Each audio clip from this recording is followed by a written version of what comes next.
రాష్ట్రంలో బీఆర్ఎస్ వ్యవహారం చూస్తూ ఉంటే దెయ్యాలు వేదాలు వల్లించినట్లు ఉందన్నారు మంత్రి పొన్నం ప్రభాకర్. ఎమ్మెల్యే అరకపూడి గాంధీకి పీఏసీ పదవి ఇవ్వడంపై బీఆర్ఎస్ కు ఏమైనా అభ్యంతరం ఉంటే న్యాయపరంగా చూసుకోవాలన్నారు. ప్రజాస్వామ్యంలో భాగం కావాలని ఎమ్మెల్యేలు కాంగ్రెస్ లో చేరుతున్నారని చెప్పారు. ప్రభుత్వాన్ని పడగొడతామని ప్రగల్భాలు పలికి రెచ్చగొట్టింది బీఆర్ఎస్ నేతలే అని గుర్తు చేశారు మంత్రి పొన్నం ప్రభాకర్.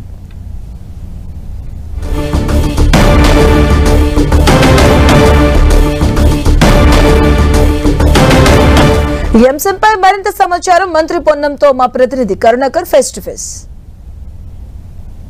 పొలిటికల్ గేమ్ అధికారంలో ఉన్నాడు వాడు ప్రభుత్వాన్ని అస్థిరపరిచే ప్రయత్నం చేస్తానని జరుగుతోంది. అది వేదిక కాదని చెప్తున్నా.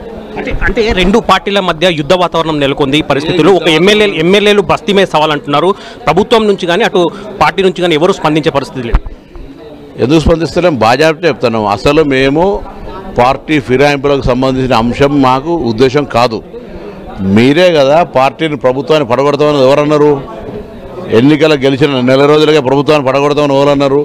అన్నప్పుడు ప్రజాపాలన ఉండాలని కొంతమంది శాసనసభ్యులు జాయిన్ అయినరు. అది మీ పార్టీకి అసమర్థత అయితే మేమేం చేస్తాము? మీరు ఇవాళ కొత్తగా దయాలు వేదాలు వాళ్ళు ఇచ్చినట్టు మాట్లాడినట్టు మీరు ఈ ఫిరాయింపులను పార్టీలు విలీనం చేసుకుంది మీరా మేమా?